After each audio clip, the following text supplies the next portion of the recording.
ओम सभी को नमस्ते। मंत्रोच्चारण। ओम सहनाववतु सहनौ भुनक्तु सह वीर्यं करवावहै तेजस्विनावधीतमस्तु मा विद्विषावहै। ओम शांति शांति शांति।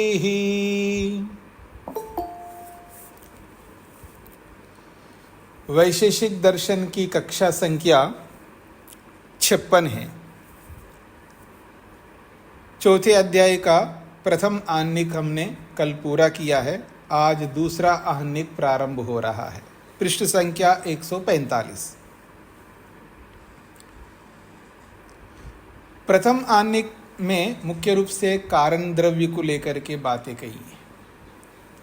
अब इस दूसरे आहनिक में कार्य द्रव्य को लेकर के बात कही जा रही है। प्रथम आहनिके कारण द्रव्यानि अभिधाय तत्कार्यानि प्रदर्श्यन्ते।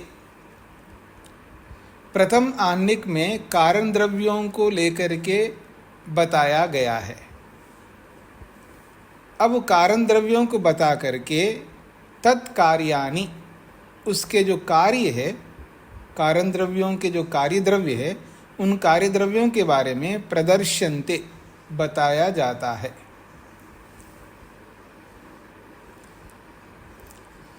पहला सूत्र है तत्पुनः पृथिव्यादि कार्यद्रव्यम त्रिविधम शरीरेन्द्रिय विषय संज्ञकम। तत्पुनः पृथिव्यादि कार्यद्रव्यम त्रिविधम। तत्पुनः का मतलब है तत्पश्चात, अर्थात कारण द्रव्यों को बताने के पश्चात त्रिविधम कार्यद्रव्यम, 3 प्रकार का कार्य होता है। पृथिव्यादि कार्य द्रव्यम त्रिविधम। पृथ्वी आदि कार्य द्रव्य जो है वो 3 प्रकार का है। वो कौन है 3 प्रकार के? शरीर इंद्रिय विषय संज्ञकम। एक तो शरीर है जो हमारे हैं, और इंद्रिय शरीर के जो गोलक है वो है, और विषय संज्ञकम विषय है रूप रस गंध आदि विषय। तो शरीर, इंद्रियों के गोलक और रूप रसादि विषय, ये 3 प्रकार का कार्य द्रव्य है।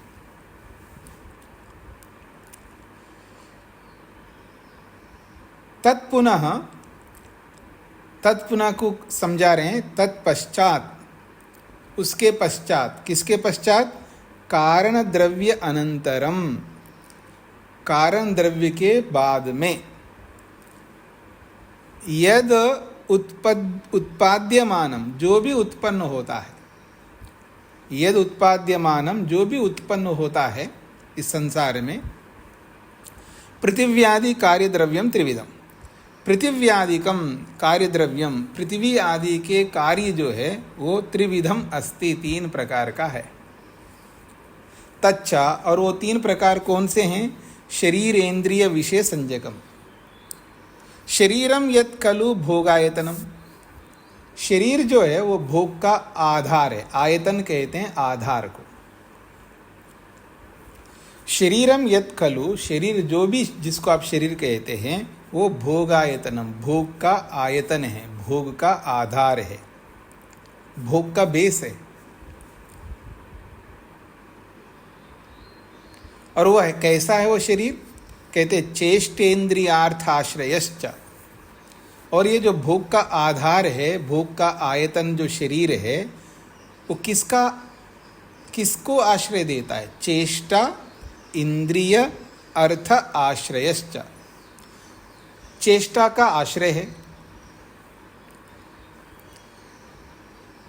कर्मों का आश्रय है, कर्मों का आधार है। चेष्टा कहते कर्म। कर्म कहाँ से होते हैं जी? शरीर से होते हैं। शरीर उसका आधार है कर्मों का। तो चेष्टाओं का आश्रय है। इंद्रिय, इंद्रियों का आश्रय है। और अर्थ, और जो रूप रस गंधादि जो विषय रूपी अर्थ है, ये इन अर्थों का भी आश्रय है, आधार है। रूप रस गंध स्पर्श, इनका आधार कौन है? तो शरीर है।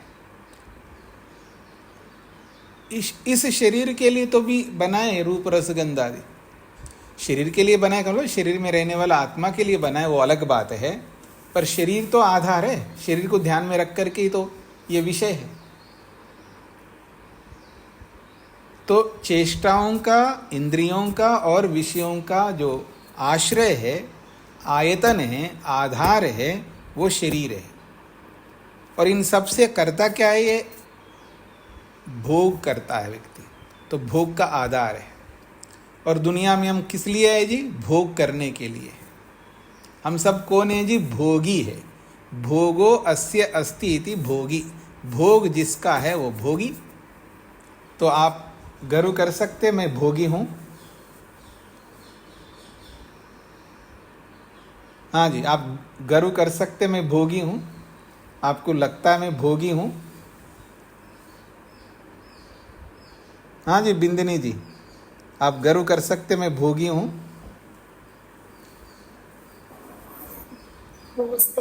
जी, दोनों के उद्देश्य है भोग और अपभोग। देख इधर उधर नहीं जाना, पटरी से नहीं उतर सकता आदमी। हाँ, भोग तो केवल एक उत्तर चाहिए, हूं या नहीं हूं। आप इधर उधर क्यों जाते? जो प्रश्न पूछा उसी का उत्तर देना चाहिए ना। गर्व करने का कोई तो कारण नहीं है। अच्छा, कारण नहीं है। अच्छा, मतलब गर्व नहीं कर सकते। तो नेगेटिव हो गया। तो आपने पढ़ा क्या है फिर? आपने इतने सारे शास्त्र क्यों पढ़े आप? अगर आपको अपने आप को भोगी बताने में आपको गर्व नहीं होता है, तो आपने शास्त्र पढ़ा किस लिए? ज्ञान हरण के लिए। तो फिर आपने क्या ज्ञान ग्रहण किया जी, जब आप अपने आप को मैं भोगी हूं ये नहीं बता सकते? भोगी तो हूँ। आपने स्वामी जी पूछे कि गर्व हो रहा है कि नहीं। हाँ तो मैंने बताया कि गर्व तो नहीं हो रहा है। अच्छा, नहीं हो रहा है। क्यों नहीं हो रहा है जी गर्व?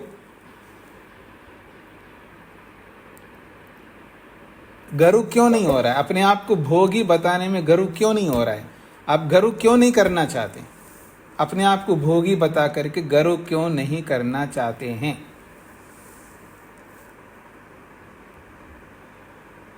ये शास्त्रों का मंथन नहीं किए बिना, शास्त्रों का मनन किए बिना हम आगे नहीं बढ़ सकते। आप पढ़ रहे हैं, आप सभी लोग, बहुत अच्छा है। पढ़ना एक हमारा एक कर्तव्य है, उस पढ़े हुए का मनन करना दूसरा कर्तव्य है, और उस मनन किए हुए का निर्धारण करना, निश्चय करना तीसरा कर्तव्य है, और फिर उस निश्चय को व्यवहार में उतारना चौथा कर्तव्य। 4 कर्तव्य हमारे। अब एक ही कर्तव्य को हम पूरा नहीं कर पा रहे हैं, तो बाकी 3 कर्तव्यों को कैसे पूरा कर पाएंगे? अच्छा, थोड़ी बहुत आप एक कर्तव्य को पूरा करें तो दूसरा कर्तव्य को तो पूरा करना है ना। दूसरा कर्तव्य को पूरा किए बिना हम आगे तीसरे कर्तव्य की ओर कैसे बढ़ेंगे? ये सारा परिणाम है कि मनन न करने का। हाँ, मनन नहीं किए इसलिए आप ऐसा उत्तर दे रहे हैं। अच्छा, मैं पूछ लेता हूं, नीरजा जी बताइए कि भोगी बनना ये हमारे गर्व का कारण है। क्या आप गर्व करती हैं भोग करना? हाँ जी बताइए। अब मुझे पता नहीं चल रहा स्वामी जी कि मैं गर्व करूं या नहीं करूं। अच्छा, आपको पता नहीं चल रहा है। अनीता जी बताइए। अच्छा, अरुण जी ने हाथ खड़ा कर दिया। अरुण जी बताइए। स्वामी जी, मैं जो समझा हूं वो तो ये है कि वास्तव में योगी ही भोगी हो सकता है।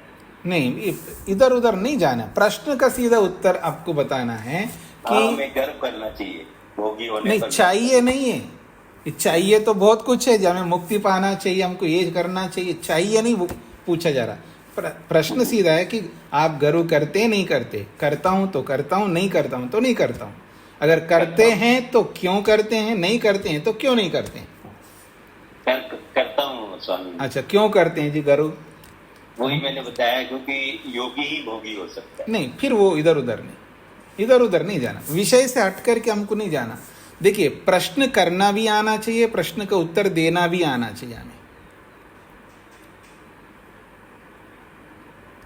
अच्छा, कोई बात नहीं, कुछ लोगों ने हाथ खड़ा कर दिया, मैं सबसे नहीं पूछूंगा, नहीं तो इसी में हमारा समय चला जाएगा। तो आप एक बात बताइए, अगर कोई व्यक्ति, बिंदनी जी बताएंगी, अगर कोई व्यक्ति अपने एम को फुलफिल कर ले, अपने एम को अचीव कर ले, अपने एम को पूरा कर ले, एम को पूरा करना गर्व है या नहीं है? जी, बिल्कुल। अच्छा, गर्व है। गर्व। तो हमारा उद्देश्य है भोग करना और अपवर्ग को प्राप्त करना, दो उद्देश्य है। भोग भी करना है, अपवर्ग को भी प्राप्त करना। तो भोग करना अर्थात भोगी बनना, ये हमारे लिए गर्व की बात है, क्योंकि उद्देश्य को पूरा किया हमने। भोग को करना हमारा उद्देश्य है, एक उद्देश्य, और अपवर्ग को प्राप्त करना दूसरा उद्देश्य है। तो भोगी बनना ये गर्व की बात है, जी। और योगी बनना भी गर्व की बात है। दोनों बनना है हमको, पर ये समझने से बन सकते हैं। नहीं समझ पाए इसलिए भोगी बनना आपको अपमान लग रहा है, क्योंकि भोग शब्द आप एक अर्थ को समझते, भोग शब्द का गलत अर्थ समझते हैं, अच्छा अर्थ नहीं समझ रहे हैं। ये परिणाम है मनन न करने का। आपने योग दर्शन पढ़ा है ना? जी। भोग अपवर्गार्थम दृश्यम, भोग और अपवर्ग प्राप्त करने के लिए संसार है, यानी दो प्रयोजन बताया वहां पर, और उसी भोग को यहाँ पर अभ्युदय सुख बोला है इस शास्त्र में। जी जी जी। तो आप लोगों को मनन करना चाहिए ना, केवल पढ़ना नहीं चाहिए। पढ़ना मात्र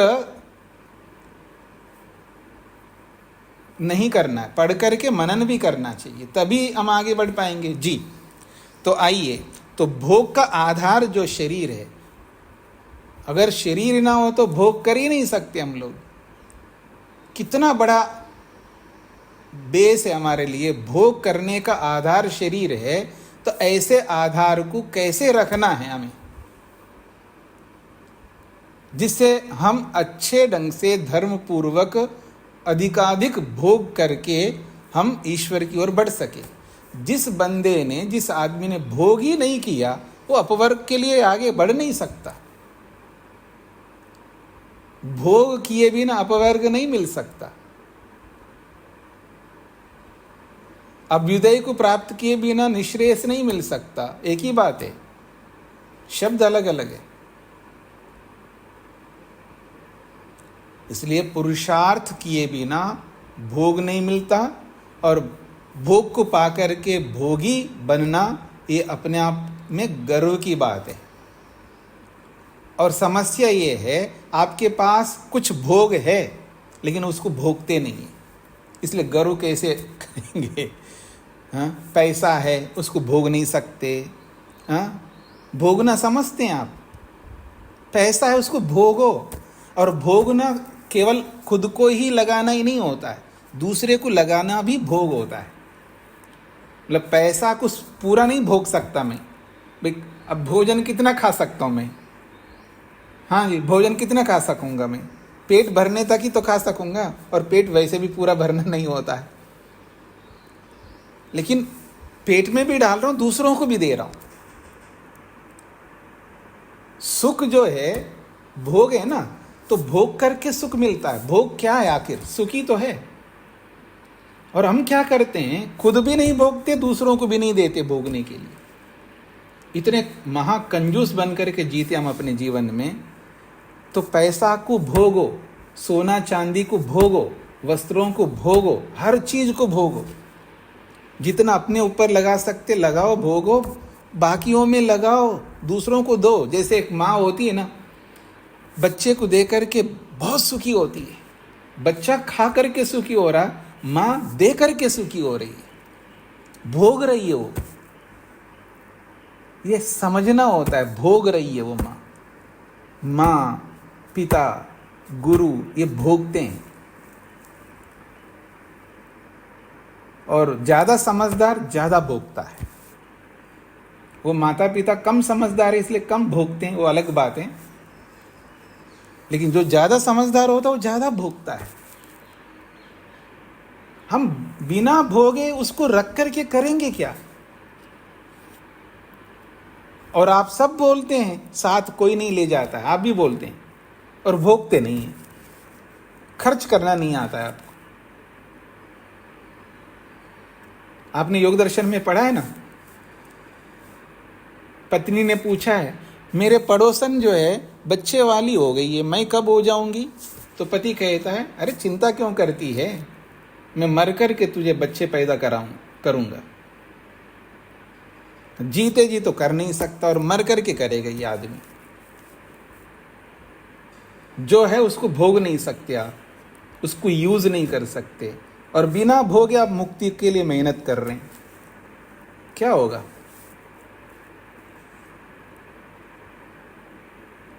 और इतना सुनने के बाद भी फिर गांठ नहीं खोलोगे मतलब परनाला वहीं गिरेगी। पंच की मात सिर माथे, लेकिन परनाला तो वहीं गिरेगा। वही वाली स्थिति हो जाएगी हमारी। कुछ जग जाओ, कुछ भोगो। हाँ, कुछ भोगो। तो आगे बढ़ता हूं जी। भोग का आधार जो है हमारा शरीर है, बहुत महत्वपूर्ण है। इंद्रियम घ्राणादिकम। इंद्रिय क्या होता है? घ्राणादिकम, घ्राण, रासन, घ्राण है, रसना है, त्वचा है, ये सब इंद्रियां हैं। विषय जातस्य ग्रहण साधनम।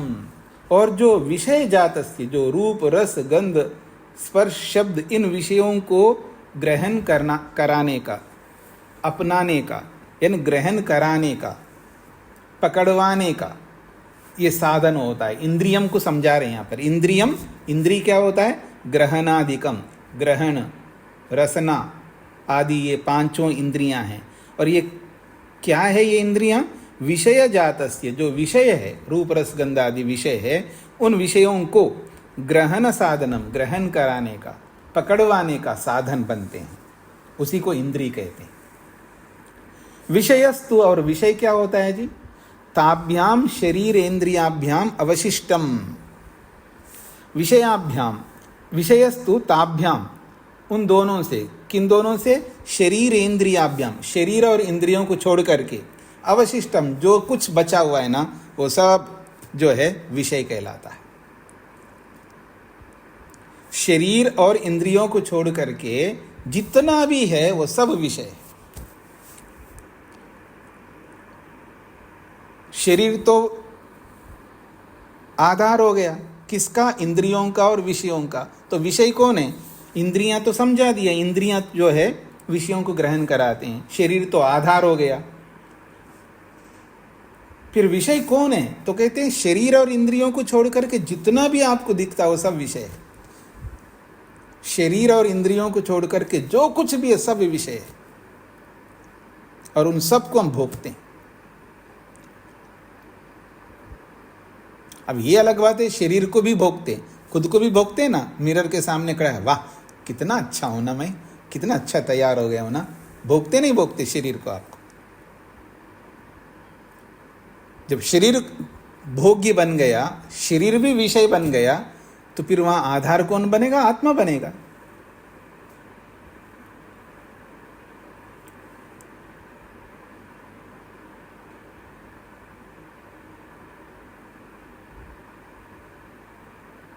स्पष्ट हो गया जी सभी को? यद पृथ्वी जो पृथ्वी है, और पार्थिवम जो पृथ्वी से बने हुए हैं, ये सब विषय हैं। आपह जल है, आप्यम जल से जो भी बना हुआ है वो आप्य कहलाता है। पृथ्वी विषय है, पार्थिवम पृथ्वी से बना हुआ जो भी है वो भी विषय है। आपह जल भी विषय है, आप्यम जल से बना हुआ जो भी है वो भी विषय है। तेजः अग्नि विषय है, तेजसम अग्नि से जो भी बना हुआ है। वायु विषय है, वायव्यम वायु से जो भी बना हुआ है, ये सब के सब विषय है। शरीरम तो पार्थिवम पृथ्वी लोके, जो हमारा शरीर है ये पार्थिव है, पृथ्वी से बना हुआ है, ये पृथ्वी लोक में ही पाया जाएगा। आप्यम आपलोके अपाम लोके, आप्यम अपाम लोके, जलीय शरीर कहाँ मिलेगा? अपाम लोके, जल लोक में मिलेगा, जहाँ जल होता है, जलीय जल जहाँ होता है वहाँ जलीय शरीर मिलेगा। जिसको जलीय शरीर को आप आपालोक को वरुण लोक भी कहते हैं। वरुण और आपा पर्यायवाची है। आप अपाम लोके कहो या वरुण लोके कहो, एक ही बात है। तेजसम आदित्य लोके, जो अग्नि से बना हुआ शरीर है वो आदित्य लोक में मिलेगा। वायव्यम मरुताम लोके, जो वायु से बना हुआ शरीर है वो मरुताम लोके, वो मरुत लोकों में मिलेगा।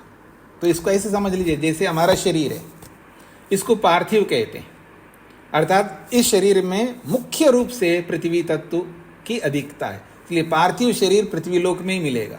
पृथ्वी लोक से बाहर जाएगा तो नहीं रह सकेगा। ये पृथ्वी लोक से बाहर जाएगा तो नहीं रह पाएगा, नहीं रह पाएगा, यूं कह सकता हूं मैं। पार्थिव शरीर पृथ्वी लोक में रहेगा, पृथ्वी लोक से बाहर जाएगा तो नहीं रह पाएगा। जो अंतरिक्ष में जाते हैं ना लोग, जब धरती पे आते तो उनकी क्या हालत होती, कभी सुना है आपने? पृथ्वी लोक में ठीक से रह पाएंगे हम, पृथ्वी लोक से बाहर नहीं जा पाएंगे, जाएंगे लेकिन उस तरह नहीं रह पाएंगे। फिर कहते हैं आप्यम, जो जलीय शरीर होता है जिसमें जल की अधिक प्रधानता है, वो कहाँ रहते हैं जी? अपाम लोक है, अर्थात वरुण लोक में, जल में रहते हैं वो। तेजसम, जो आग्नेय शरीर होते हैं जिनकी प्रधानता अग्नि तत्व अधिक है, वो अग्नि में रहेंगे, आदित्य लोक में रहेंगे। ये हमें नहीं पता, ये अलग बात है। जो जिसको हम नहीं जानते वो होता नहीं, ये गप है, ऐसे लिख दिया, ऐसा कभी बोलना नहीं है। जिसके बारे में हमको बोध नहीं है उसके बारे में उस बात को ऐसे मत उड़ाना। मेरी जानकारी में नहीं है, मेरे को अभी तक तो समझ में नहीं आया, मेरी समझ में नहीं आती, ये तो आप बोल सकते हैं, लेकिन ऐसे नहीं उड़ा सकते। वायव्यम मरुताम लोक है, जो वायु प्रधान शरीर है वो वायु लोक में रहेगा। इति विवेका, ऐसा हमें विवेक कर लेना चाहिए। आगे बढ़ूं जी, दूसरा सूत्र। हाँ जी, राजगोपाल जी। यहाँ पर जो विषय जातस्य तृतीय पंक्ति में है, ध्यानादिकम विषय जातस्य। विषय जातसम, विषय समुदाय का ग्रहण साधनम, विषय समुदाय को ग्रहण कराने का साधन इंद्रिय होता है। विषय जातस्य का मतलब विषय समुदाय। जी जी जी। और यहाँ जो अपाम लोके, ये तो आपो लोके भी हो सकता था। अपाम और मरुताम, इसका कोई विशेष अर्थ है क्या? आपो लोका हो सकता है ऐसा? हाँ जी जी। मतलब आप व्याकरण है कि मतलब ये अशुद्ध है और ऐसा शुद्ध होता है, ऐसा सब बताने वाले हैं? नहीं, इनमें विशेष पाए गए हैं। पृथ्वी लोक तो साधारण है, किंतु अपाम और मरुताम विशेष प्रयोग है, तो कुछ। अपाम जो है ये बहुवचन, यानी आपा शब्द जो है हमेशा बहुवचन में चलता है, जी, इसलिए अपाम लोके बोला है। मरुताम भी वैसे ही है। हाँ, मरुताम तो मरुतगण, मरुत शब्द जो है वो तकार आनते हैं, ये बहुवचन में ही है। मरुताम भी बहुवचन में है, ऐसा है कि षष्ठी विभक्ति में है। आप अलग अलग भी बोल सकते हैं और समास करके भी बोल सकते हैं। किसी को समास करके बोला है, किसी को जैसे आदित्य लोके बोला है। आदित्य लोके ये समस्त पद है, लेकिन मरुताम लोके ये समस्त नहीं है, अलग अलग पद रखा है। तो वक्ता स्वतंत्र होता है, वो समास में भी बोल सकता है और बिना समास के भी बोल सकता है। जी जी। हाँ जी, शकुंतला जी।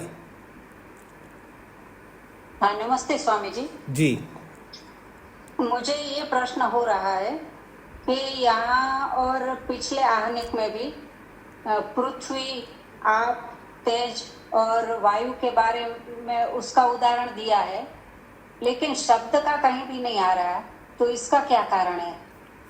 क्योंकि ये कार्य पदार्थ बताया जा रहा है ना, यहाँ कार्य पदार्थ बताया जा रहा है, तो शब्द तो गुण है।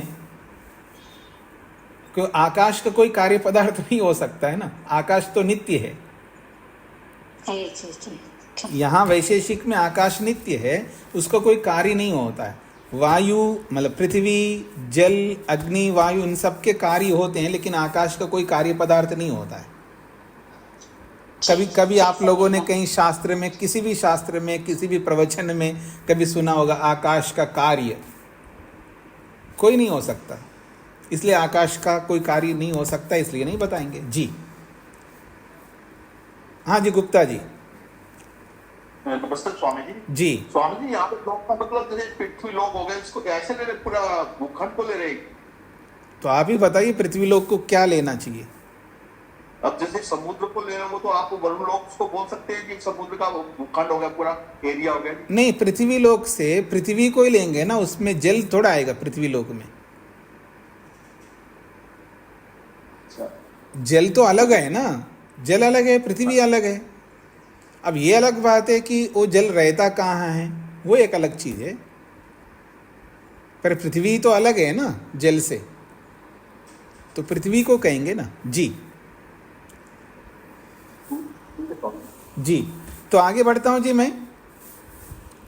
शरीरादिकम कार्यम यत् खलु उक्तम एक द्रव्य उपादानकम आहोस्वित पंचभूतोपादानकम इति अत्र उच्यते। अब एक प्रश्न किया जा रहा है। शरीरादिकम कार्यम यत् खलु उक्तम, आपने शरीर आदि जो 3 प्रकार के कार्य द्रव्यों को रखा है, 3 प्रकार के कार्य द्रव्य बताए ना, शरीर, इंद्रिय और विषय, ये 3 प्रकार के कार्य द्रव्य बताए। तो शरीरादिकम कार्यम यत् खलु उक्तम, जो शरीर आदि 3 प्रकार के कार्य द्रव्यों को लेकर के आपने जो बताया है, वो जो कार्य द्रव्य है उनका जो उपादान कारण है वो कैसा है? एक द्रव्योपादानकम, एक ही द्रव्य उसका उपादान कारण है। आहोस्वित, आहोस्वित का अर्थ होता है अथवा।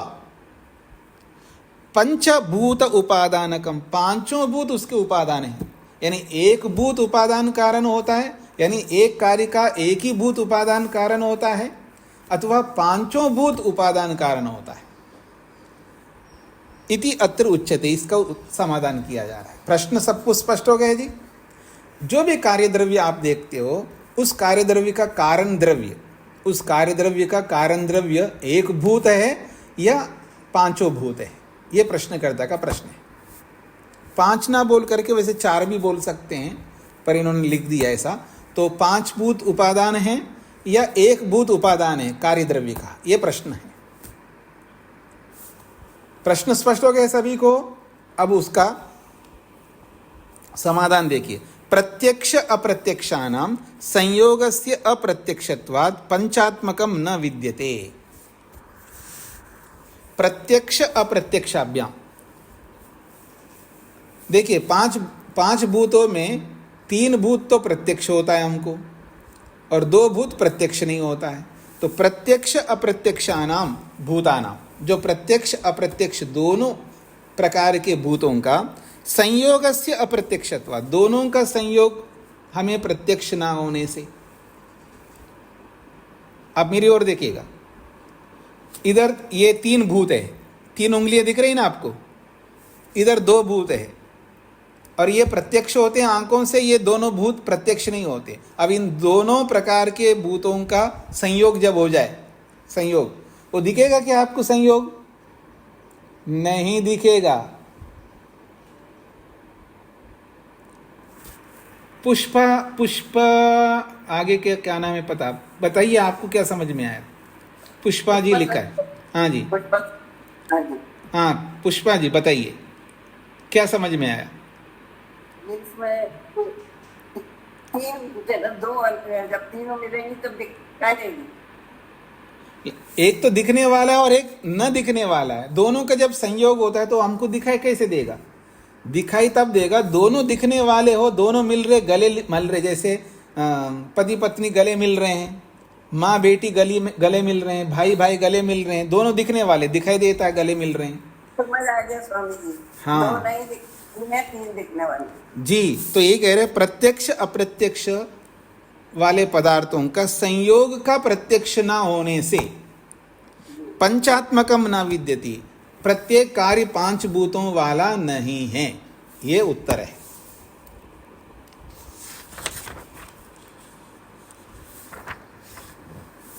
पृथ्वी जल अग्नि नाम प्रत्यक्षानाम, पृथ्वी जल अग्नि ये तीनों प्रत्यक्ष है, तो पृथ्वी जल अग्नि नाम प्रत्यक्षानाम वायु आकाशयो अप्रत्यक्षयो, वायु और आकाश ये प्रत्यक्ष ना होने वाले हैं, तो 3 प्रत्यक्ष होते हैं और 2 प्रत्यक्ष नहीं होते हैं। इन दोनों प्रकार के पदार्थों का संयोगस्य, इन दोनों पदार्थों के संयोग को खलु अप्रत्यक्षत्वात् हम नहीं देख पाते हैं, और इनके संयोग को ना देखने के कारण से अप्रसिद्धत्वात्, और प्रसिद्ध भी नहीं है।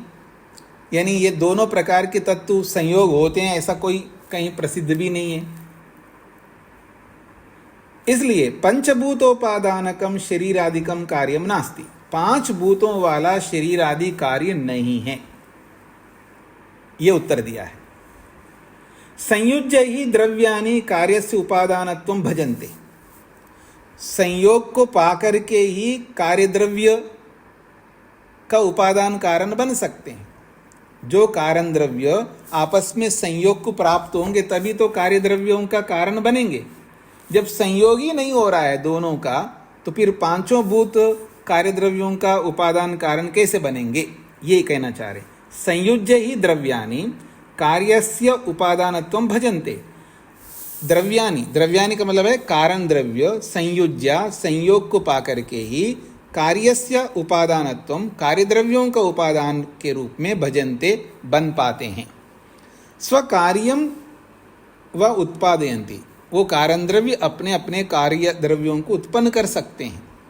प्रत्यक्ष अप्रत्यक्षानाम संयोगो ही असंभवा, प्रत्यक्ष और अप्रत्यक्ष पदार्थों का संयोग होना असंभव है, ये कहना चाह रहे। प्रत्यक्षानाम मूर्तिमताम ही संयोगेन भवितव्यम, प्रत्यक्ष पदार्थ जो मूर्तिमान प्रत्यक्ष पदार्थ है उन्हीं का संयोग होना चाहिए, वही मिलते हुए दिखाई देते हमको। तस्मा शरीरादिकम न पंचभूतोपादानकम, शरीर आदि जो भी कार्य द्रव्य है ये पंचभूत उपादान वाले नहीं है। पंचभूत संयोग जन्यम वा, या 5 भूतों के संयोग से उत्पन्न हुआ हो ऐसा कोई कार्य द्रव्य नहीं होता है, ऐसा उत्तर दिया गया है। ये उत्तर सभी को समझ में आ गए जी? जिनको नहीं समझ में है वो पूछ सकते हैं। हाँ, राजगोपाल जी। आचार्य जी, हम जो शरीर देखते हैं उसमें इधर उधर नहीं जाना। अब प्रसंग से हट करके जब सोचोगे ना तो आपको समझ में कोई बात नहीं है। मेरा प्रश्न है, यहाँ जो बात जैसी बताई गई वो समझ में आ गई? अब इसको समझ लीजिएगा। तो यहाँ ये बात कही गई है कि प्रत्यक्ष अप्रत्यक्ष पदार्थों का संयोग नहीं हो सकता, ना हम देख सकते हैं, इसलिए प्रत्यक्ष अप्रत्यक्ष पदार्थों के संयोग से कार्य द्रव्य नहीं होते हैं। इसको जैसा बताया वैसा हमको समझना है। ये आपको समझ में नहीं आए तो पूछो। आपके जो मन में जो चल रहा है या दूसरों के मन में जो चल रहा है उसको लेकर के प्रश्न नहीं कर सकते ना। जो बात कही है जिस रूप में कही उसी रूप में समझना है। आप अपनी ओर से मन में दूसरी बातों को ला करके बोलोगे तो आपको फिर ये बात समझ में नहीं आएगी। नहीं आचार्य, जिसका प्रयोग कहाँ हो सकता है या नहीं इसके बारे में। क्या इसका प्रयोग उसी के संदर्भ में प्रश्न था। क्या प्रयोग? जैसे कि जो कार्य द्रव्य हमें दिखते हैं उनमें से इनका संयोग नहीं होता। देखिए ये प्रश्न, ये अलग प्रश्न हो गए ना। अच्छा, ये तो अलग प्रश्न। मैं यही तो इसलिए तो रोक रहा था। जो बात कही है उसी रूप में, जैसी कही है उसी रूप में आपको समझना है। अब आपको उसके अतिरिक्त प्रश्न करना है तो उसके लिए मैं अवसर दूंगा, तब प्रश्न करना आप लोग। जी जी जी अच्छा। मैं बीच बीच में भी अनेक बार बताता हूँ, जब कोई बात बताई जा रही होती है उस बात को उसी रूप में समझने का प्रयत्न करेंगे, एकदम समझ में आ जाएगा। वक्ता जिस अभिप्राय को लेकर के बताता है उसी अभिप्राय को ध्यान में रख करके ही समझना होता है श्रोता को। आप लोगों ने सत्यार्थ प्रकाश नहीं पढ़ा है ना, तो पढ़ लिया करें।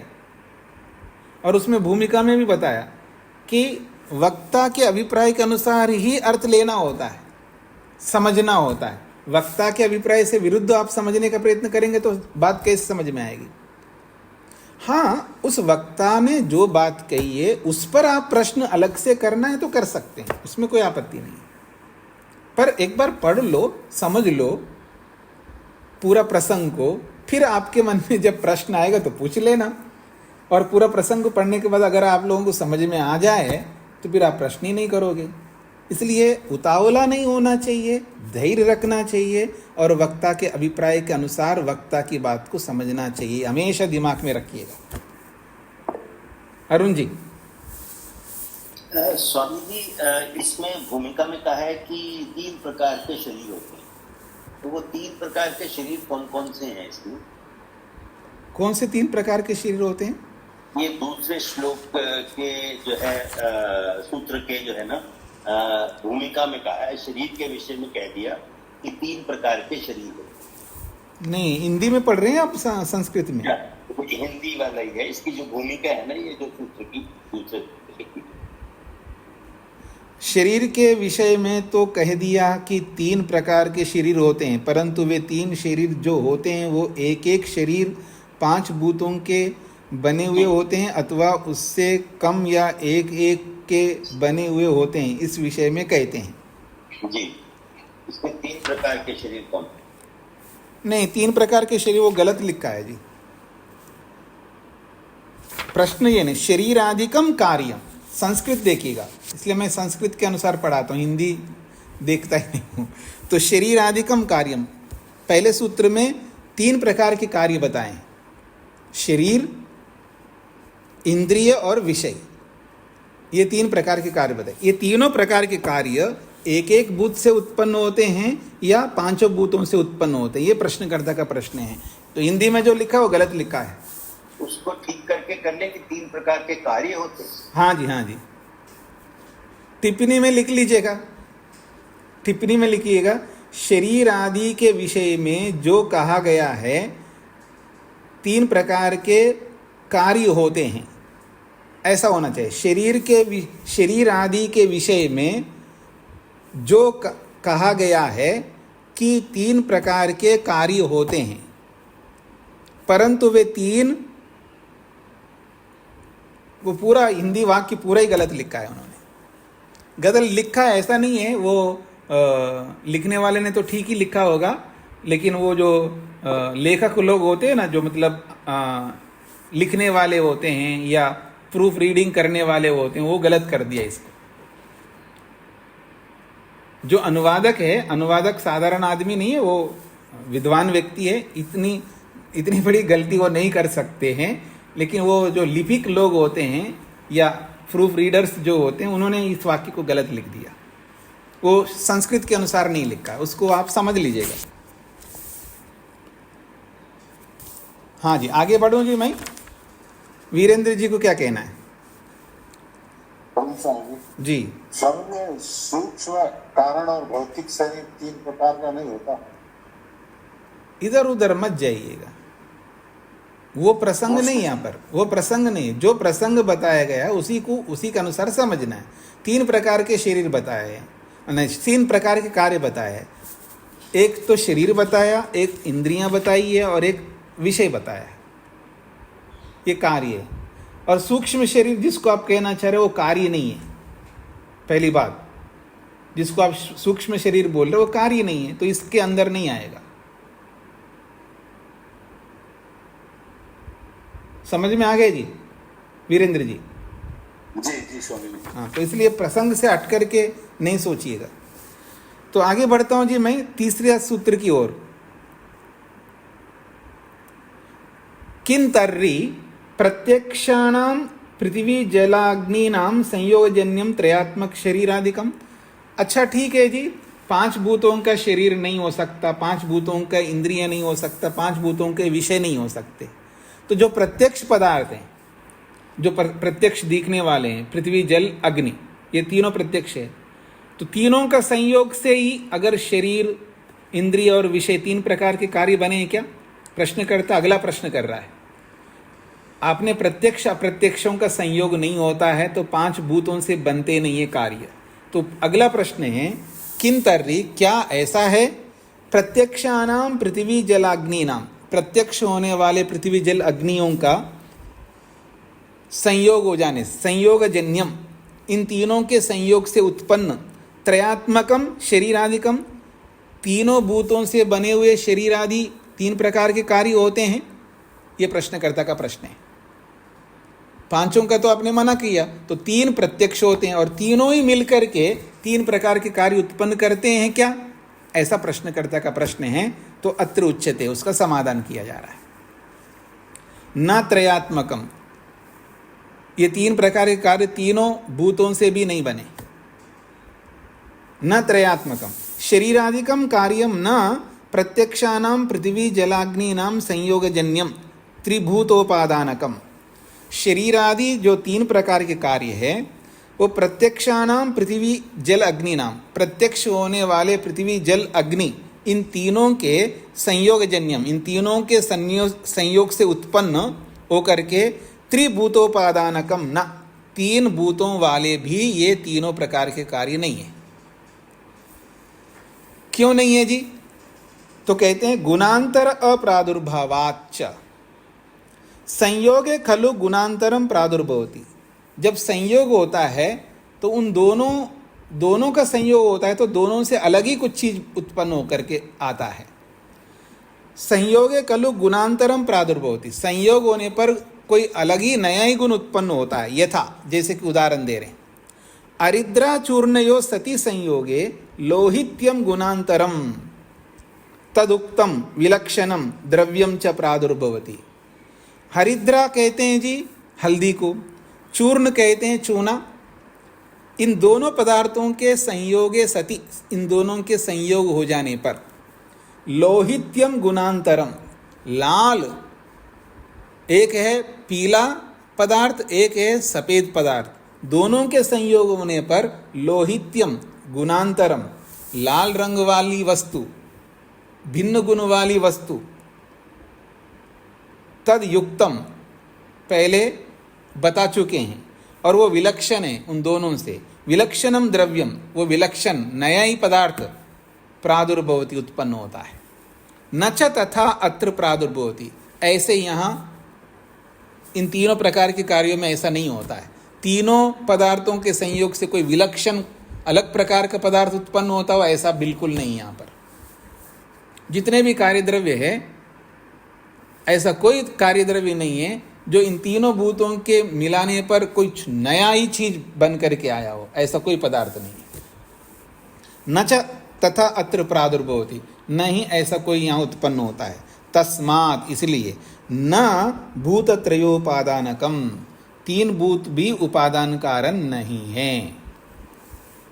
अत्र चकारो अन्वाचयार्था, सूत्र में देखिएगा, गुणांतर अप्रादुर्भावात च, ये जो चा पड़ा है ना, इस चकार को लेकर के बोल रहे हैं। अत्र चकारः, इस सूत्र में जो चकार है, अनुवाचयार्था, अनुवाचयार्था का मतलब होता है दूसरे को जोड़ने के लिए, दूसरे को जोड़ने के लिए है। अर्थात इससे पहले जो सूत्र है ना, प्रत्यक्ष अप्रत्यक्षानाम संयोगस्य अप्रत्यक्षत्वात् पंचात्मकम न विद्यते, इस सूत्र को जोड़ने के लिए यहाँ पर चकार आया है, यानी उस सूत्र को भी जोड़ लो यहाँ पर, ऐसा ये चकार कहना चाहता है। पूर्वम सूत्रम अपि अन्वाचिनोति, उसी को खोला है। पूर्वम सूत्रम अपि, चकार से पूर्व सूत्र को भी अन्वाचिनोति, यहाँ जोड़ा जाता है। तत्प्रतिहेतुम, तत्प्रतिहेतुम उत्क्षिपति, तत्प्रति हेतुम उत्क्षिपति, उसके प्रति भी हेतु को यहाँ पर लाया जाता है, अर्थात उसको भी यहाँ पर हेतु के रूप में जोड़ा जाता है, उस सूत्र को भी यहाँ हेतु के रूप में जोड़ा जाता है। यत् कि प्रत्यक्ष अप्रत्यक्षानाम संयोगा कल्प्येता, यदि कोई व्यक्ति प्रत्यक्ष पदार्थों का और अप्रत्यक्ष पदार्थों का संयोग की कल्पना करे तर्हि तो प्रत्यक्षानाम गंधरस रूपा खलु अप्रत्यक्षयो वायु आकाशयो अगंध अरस रूपयो। अगर कोई प्रत्यक्ष और अप्रत्यक्ष पदार्थों का संयोग की कल्पना करे तो प्रत्यक्षों के तो गंध रस रूप है और अप्रत्यक्षों के जो है, जो अगंध है उसमें अरस है और अरूप है। उसमें जो प्रत्यक्ष नहीं ना, वायु और आकाश, इनमें न तो गंध है, न रस है, न रूप है। बिना गंध वाले गुण हैं, बिना रस वाले गुण हैं, बिना रूप वाले गुण हैं। तो ऐसी स्थिति में प्रत्यक्ष के जो गुण हैं और अप्रत्यक्ष के जो गुण हैं, दोनों प्रकार के गुण विपरीत है। तो तत्र शरीरादि कार्य सम्मिश्रिते, जब शरीर आदि कार्य को उत्पन्न करने के लिए इन दोनों प्रकार के कारण द्रव्यों को संयोग कर लेने पर, सम्मिश्रिते संयोग कर लेने पर, गंधरस रूपेभ्यो गुणांतरम, गंध रस रूप इनसे भिन्न गुणांतरम अलग प्रकार के गुण, अगंध अरस रूपत्वम, या तो उसमें जब कार्य बन करके आएगा तो उसमें अगंध अरस अरूप वाला गुण कोई आना चाहिए। यद्वा अथवा उभयोः दृश्य अदृश्ययोः वैलक्षण्यम आपद्येता, यह दोनों न गंध रस रूप गुण आए उसमें, न अगंध अरस अरूप गुण आए। इन दोनों प्रकार के गुणों से कोई नया ही प्रकार का कोई गुण आना चाहिए। इति हेतुत्वेन उत्प्रेक्षम, ऐसा ही हेतु को लेकर के आपको इस सूत्र को समझ लेना चाहिए। जब रूप रस गंध वाली पदार्थों को मिलाया, अरूप अरस अगंध वाली पदार्थों को मिलाया, तो या तो रूप रस गंध वाला पदार्थ उत्पन्न हो जाए, वो भी अलग प्रकार का, अथवा अरूप अरस अगंध वाला पदार्थ उत्पन्न हो जाए, अथवा इन दोनों से कोई नया ही कोई गुण उत्पन्न होना चाहिए। पर ऐसा यहां उत्पन्न नहीं होता है। इसलिए चाहे आप तीनों तत्वों को मिला के देखो, चाहे पांचों को मिला करके देखो, तो भी उस तरह का कोई कार्य पदार्थ नहीं है, ऐसा विलक्षण वाला पदार्थ नहीं है। तो सिद्धांत क्या स्थापित किए यहाँ पर कि न तो पंचभूतात्मक शरीर पंचभूत उपादान कारण है, न तीन भूत उपादान कारण है, ये यहाँ पर स्थापित किया है।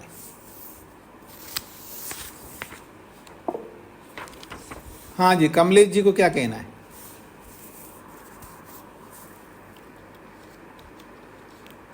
हाँ जी, प्रश्न हाथ खड़ा किए तो पूछिएगा ना। अच्छा, आगे बढ़ता हूं जी, ये समझ में आ गया जी आपको? अब आगे बढ़ता हूं चौथे सूत्र की भूमिका। प्रत्यक्ष अप्रत्यक्षानां पंचानां यद्वा प्रत्यक्षानां द्रव्यानां संयोगः शरीरादि कार्ये खलु उपादानत्वेन प्रतिषिद्धः। कहते हैं प्रत्यक्ष और अप्रत्यक्ष पांचों पदार्थों का यद्वा अथवा प्रत्यक्षानां द्रव्यानां संयोग, जो केवल प्रत्यक्ष होने वाले तीन द्रव्यों का जो संयोग से शरीरादि कार्य की उत्पत्ति में उपादानत्वेन, उपादान के रूप में प्रतिषिद्ध, खंडन कर दिया है। तीनों सूत्रों में दो प्रकार की बातों का खंडन किया। पांचों भूत मिलकर के कोई भी कार्य पदार्थ बन नहीं सकता, उसका खंडन कर दिया। तीनों भूत मिलकर के कार्य पदार्थ को उत्पन्न कर सकते, उसका भी खंडन कर दिया। इसी बात को यहाँ पर कौमा तक बताया है। प्रत्यक्ष अप्रत्यक्षानां पंचानां, प्रत्यक्ष अप्रत्यक्ष पांचों भूतों को मिला करके शरीरादि कार्य की उत्पत्ति में इन पांचों को उपादान के कारण में प्रतिषिद्धा, खंडन कर दिया है। यद्वा जो केवल प्रत्यक्षानाम द्रव्यानाम, जो केवल प्रत्यक्ष होने वाले तीन द्रव्यों के संयोग से शरीरादि कार्य की उत्पत्ति में उपादानत्वेन, उपादान के रूप में प्रतिषिद्धा, खंडन कर दिया है। पांचों का खंडन कर दिया, तीनों का भी खंडन कर दिया। यतः, क्योंकि तेषां संयुक्तानां शरीरादि कार्याणि न, क्योंकि उनके संयोग होने पर शरीरादि कार्य ये वाला वैसे नहीं है। जो भी आज कार्य द्रव्य है ये पांचों के संयोग से उत्पन्न हुए नहीं दिखते हैं और तीनों के संयोग से उत्पन्न हुए नहीं दिखते हैं, इसलिए ये कार्य ये सब उपादान कारण वाले नहीं है। तस्मात्, इसीलिए तानि उपादान कारणानि न, इसलिए उन उपादान कारण वाले ये कार्य पदार्थ नहीं है। यहां तक पहुंच गए। परंतु एक बात हम कहना चाहते हैं, क्या? अनुसंयोगस्तु अप्रतिषिद्ध। अनुसंयोग मतलब सूक्ष्म संयोग उन पांचों उपादानों का तो हम स्वीकार करते हैं। अनुसंयोगस्तु अप्रतिषिद्ध का मतलब है उन पांचों उपादानों का सूक्ष्म संयोग तो हम स्वीकार करते हैं, उसका हम खंडन नहीं कर सकते, ये कहना चाह रहे हैं। इसका तात्पर्य है, अब मेरी ओर देखिएगा, पांचों भूत उपादान कारण का मतलब ये होता है, यानी जो जैसा प्रसंग यहाँ पर दिखाया है, यहाँ कोई विरोधाभास नहीं है। जो आपके दिमाग में जो खलबली मच रही होगी उन सबको हटा करके जैसा मैं अभी बता रहा हूँ समझने का प्रयत्न करना। जब पांचों भूत उपादान कारण का मतलब है, देखिएगा मेरी ओर, पृथ्वी उपादान कारण उसका मान लीजिए 10% लिया, जल उपादान कारण उसका 10, पांचों का 10% लेकर के एक पदार्थ बन सकता है, तो कहा नहीं बन सकता है। फिर कहा तीन मिल करके बन सकता है, का मतलब है तीनों का समान समान मात्रा में लेकर के बन सकता है, तो नहीं बन सकता है। न 5 भूत उपादान कारण है, पांचों मुख्य रूप में होने चाहिए, 3 उपादान कारण वाला नहीं है, तीनों मुख्य रूप में होना चाहिए, ये नहीं है। फिर क्या है तो क्या? अनुसंयोग। अनुसंयोग का मतलब सूक्ष्म संयोग। अब जैसे हमारा शरीर पार्थिव शरीर है, जैसे हम बोलते हैं, इस शरीर में जल का भी सूक्ष्म संयोग है, जल भी सूक्ष्मता से इसमें कारण है, अग्नि भी सूक्ष्मता से कारण है, वायु भी सूक्ष्मता से कारण है, और आकाश भी सूक्ष्मता से कारण है, ऐसा आप बोल सकते हो। ये अनुसंयोग का मतलब। अनुसंयोग का अनुसंयोगस्तु अप्रतिषिद्ध, हम इन पांचों भूतों का सूक्ष्म संयोग अर्थात बहुत कम मात्रा में संयोग इन सब का है, उसको तो हम खंडन नहीं कर सकते, ये इसका तात्पर्य है चौथे सूत्र का। अब तो क्लियर हो गया सबको। अनुसंयोग तो अप्रतिषिद्ध पृथिव्याः खलु उपादानत्वे अपि, पृथ्वी उपादान होने पर अर्थात पृथ्वी को मुख्य उपादान मानने पर भी तत्र एक उपादान के, एक ही उपादान वाले शरीरादौ, शरीर आदि 3 प्रकार के कार्यों में आप्यादीनाम अनुनाम संयोगस्तु खलु अप्रतिषिद्ध मंतव्य। आप्यादीनाम जल, अग्नि और वायु, इनका भी संयोग सूक्ष्म रूप से होता है, इस बात का अप्रतिषिद्धो मंतव्य, इसका खंडन नहीं है, ऐसा मान लेना चाहिए। अर्थात सभी का यहाँ पर सूक्ष्म संयोग मान लेना चाहिए। नई शरीर संस्थानम तई आप्यादि भी अनुर्विना संभवती। कहते शरीर संस्थानम, जो भी शरीर की संरचना, शरीर संस्थानम का मतलब जो शरीर की संरचना हुई है, शरीर जो उत्पन्न हुआ, या शरीर जैसे और भी जो भी पदार्थों की संरचना हुई है, उसमें तई आप्यादि भी, उन जल अग्नि वायु आदि के बिना न संभवती, संभव नहीं हो सकता, उनका संयोग, उनका वहाँ हेल्प जरूर होना चाहिए। घटादि पदार्थी, घटादि पार्थिव वस्तुवत, जैसे घड़ा आदि पार्थिव वस्तु होते हैं जिनको हम बनाते हैं, जैसे घड़ा बनाते हैं, मिट्टी मुख्यतः होती है, लेकिन उसमें जल का संयोग भी होता है, अग्नि का संयोग भी होता है, वायु का संयोग भी होता है, उसको तो आप मना नहीं कर सकते, ये कहना चाह रहे हैं। घटो यद्यपि पार्थिवा, यद्यपि घड़ा पार्थिव है, परंतु तत्र घट संस्थाने, घट की उत्पत्ति में जलादयो न विद्यन्ते, जल आदि पदार्थ नहीं होते हैं, परंतु तद अणूनाम उपष्टंबकत्वेन, जल अग्नि और वायु का, उनके अणुओं का उपष्टंबकत्वेन, घड़े को घड़े के रूप में बनाए रखने के लिए तू तत्र भवितव्यमेव, उनको तो वहाँ रहना ही पड़ेगा। उपष्टंबकत मतलब है मिट्टी को इकट्ठा रखने के लिए, मिट्टी को घड़े के रूप में बनाए रखने के लिए वहाँ जल की आवश्यकता है, अग्नि की भी आवश्यकता है और वायु की भी आवश्यकता है। तो परंतु तद अणूनाम, उनके अणुओं का उपष्टंबकत्वेन, उपष्टंबक मतलब है घड़े को घड़े के रूप में रोके रखने के लिए, उपष्टंबक मतलब है रोके रखने के लिए, घड़े को घड़े के रूप में बनाए रखने के लिए। तत्र भवितव्यमेव, उन अन्य पदार्थों को वहाँ होना ही पड़ेगा। तथैव, उसी प्रकार से शरीरादौ खलु अपि, ये जो शरीर आदि जितने भी पदार्थ परमात्मा ने बनाए हैं, तद अणूनाम उपष्टंबकत्वेन अवश्यम भवितव्यम, उनका भी वहाँ पर उपष्टंबक के रूप में, उसको उसी रूप में बनाए रखने के लिए बाकियों को भी वहाँ होना ही चाहिए।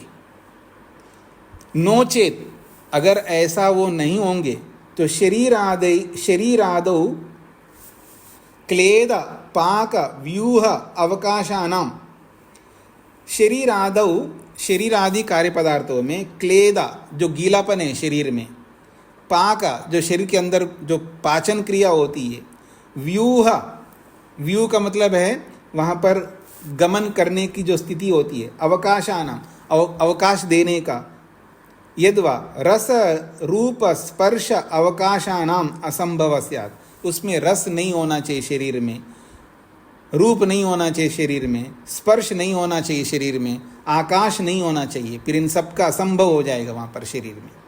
सो अनुसंयोगस्तु अभीष्टा, उनका अणुसंयोग, सूक्ष्म संयोग कम मात्रा में उनको वहाँ रहना तो हमें अभीष्ट है, ये इसका तात्पर्य है। तो ये कहना चाह रहे हैं कि आज हमको जितने भी द्रव्य कार्य पदार्थ दिखाई दे रहे हैं ये सब पार्थिव है, न केवल शरीर है वो सब पार्थिव है, लेकिन उसमें मुख्यतः पृथ्वी तत्व है और बाकी सब अनुसंयोग, सूक्ष्म संयोग कम कम मात्रा में सबका योगदान है उसमें। तो इनको पंचोपादानम भी बोल सकते हैं, त्रयोपादानम भी बोल सकते हैं, और 2 उपादान वाला भी बोल सकते, 1 उपादान वाले भी बोल सकते, जैसे कि सांख्य में आपने पढ़ा है। कोई अंतर नहीं है, स्वीकार करते हैं। पर देखो जी, मेरी ओर देख रहे हैं ना, मैं नाक को ऐसा नहीं पकड़ना चाहता हूँ, मैं ऐसा पकड़ना चाहता हूँ, थोड़ा सा आपको कौतूहल करवाना चाहता हूँ, यही करवाए यहाँ पर, और कुछ नहीं। ठीक हो गया जी। ओम शांति शांति शांति ही।